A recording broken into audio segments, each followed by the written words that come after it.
it's time for a brief history of the United States of America. Hi, boys and girls, ready to get started? Once upon a time, there were these people in Europe called pilgrims, and they were afraid of being persecuted.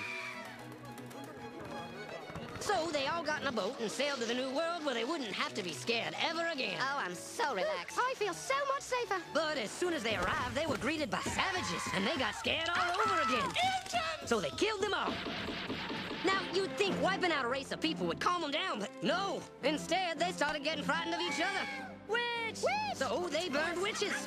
In 1775, they started killing the British so they could be free. And it worked, but they still didn't feel safe. So they passed a Second Amendment which said every white man could keep his gun. I loves my gun. Loves my gun. Which brings us to the genius idea of slavery. You see, boys and girls, the white people back then were also afraid of doing any work. So they went to Africa, kidnapped thousands of black people, brought them back to America, and forced them to work very hard for no money. And I don't mean no money like I work at Walmart and make no money. I mean $0. Nothing. Not a zip. Doing it that way made the USA the richest country in the world. So did having all that money and free help calm the white people down? No way. They got even more afraid. That's because after 200 years of slavery, the black people now outnumbered the white people in many parts of the South. Well, you can pretty much guess what came next. The slaves started rebelling. There were uprisings, and old master's heads got chopped off. And when white people heard of this, they were freaking out and going, I want to live. Don't kill me, big black man. Well, just in the nick of time came Samuel Colt, who in 1836 invented the first weapon ever that could be fired over and over without having to reload. And all the Southern whites were like, yeah!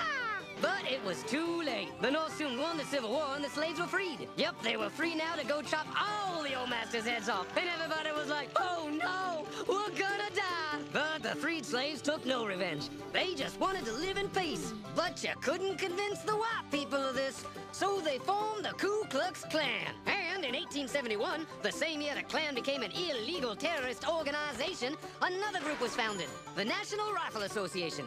Soon politicians passed one of the first gun laws, making it illegal for any black person to own one. It was a great year for America, the KKK and the NRA. Of course, they had nothing to do with each other, and this was just a coincidence. One group legally promoted responsible gun ownership, and the other group shot and lynched black people. And that's the way it was all the way to 1955, when a black woman broke the law by refusing to move to the back of the bus. White people just couldn't believe it. Huh? Well, I won't say move. What's going on? Man, all hell broke loose. Black people everywhere started demanding their rights, and white people had a major freaky fear meltdown, and they were all like, run away! Run away! And they did. They all ran fleeing to the suburbs where it was all white and safe and clean. And they went out and bought 250 million guns and put locks on the doors, alarms in the houses, and gates around the neighborhoods. And finally, they were all safe and secure and snug as a bug.